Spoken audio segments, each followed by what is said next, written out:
The Tale of Peter Rabbit. Once upon a time there were 4 little rabbits, and their names were Flopsy, Mopsy, Cottontail, and Peter. They lived with their mother in a sandbank underneath the root of a very big fir tree. "Now, my dears," said old Mrs. Rabbit one morning, "you may go into the fields or down the lane, but don't go into Mr. McGregor's garden. Your father had an accident there. He was put in a pie by Mrs. McGregor. Now run along, and don't get into mischief. I'm going out." Then old Mrs. Rabbit took a basket and her umbrella and went through the woods to the baker's. She bought a loaf of brown bread and 5 currant buns. Flopsy, Mopsy, and Cottontail, who were good little bunnies, went down the lane to gather blackberries. But Peter, who was very naughty, ran straight away to Mr. McGregor's garden and squeezed under the gate. First he ate some lettuces and some green beans, and then he ate some radishes, and then, feeling rather sick, he went to look for some parsley.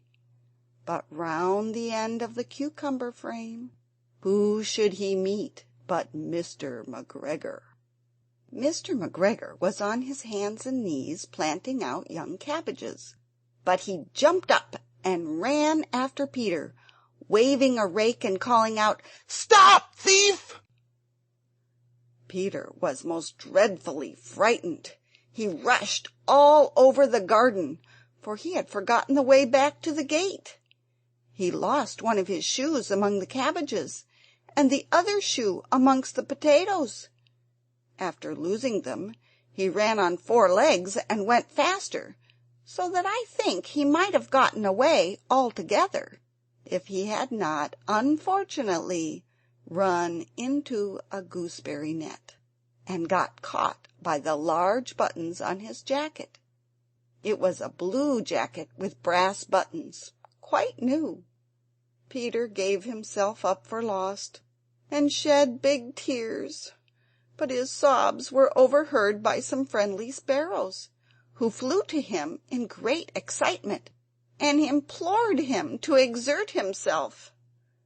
Mr. McGregor came up with a sieve, which he intended to pop on the top of Peter, but Peter wriggled out just in time, leaving his jacket behind him, and he rushed into the tool shed and jumped into a can. It would have been a beautiful thing to hide in, if it had not had so much water in it.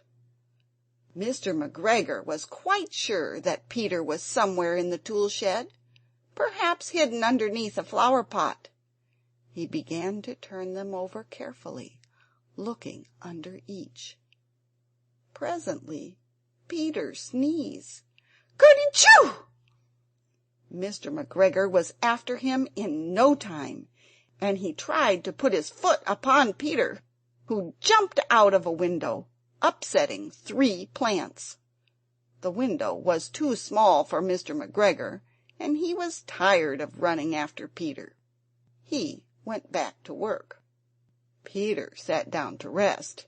He was out of breath and trembling with fright, and he had not the least idea which way to go. Also, he was very damp with sitting in that can.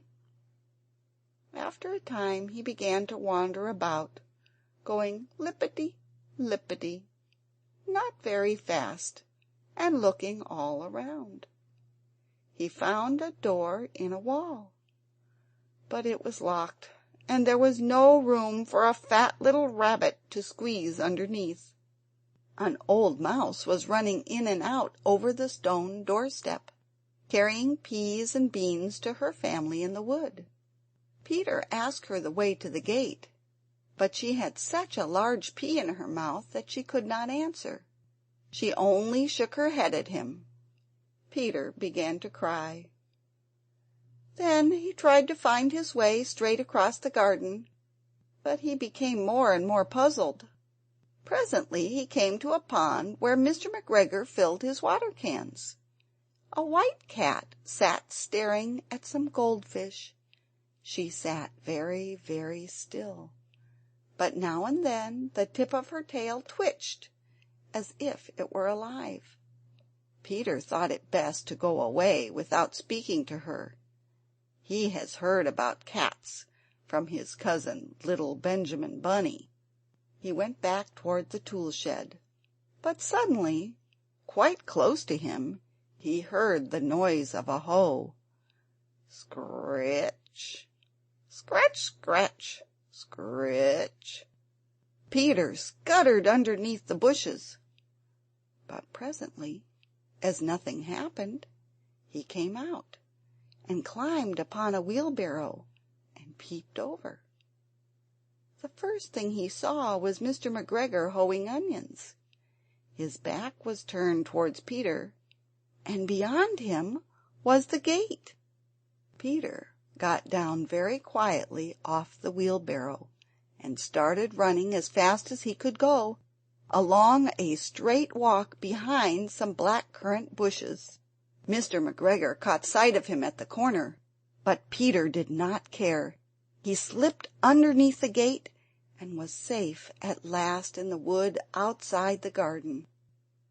Mr. McGregor hung up the little jacket and shoes for a scarecrow to frighten the blackbirds. Peter never stopped running or looked behind him till he got home to the big fir tree. He was so tired that he flopped down upon the nice soft sand of the floor of the rabbit-hole and shut his eyes.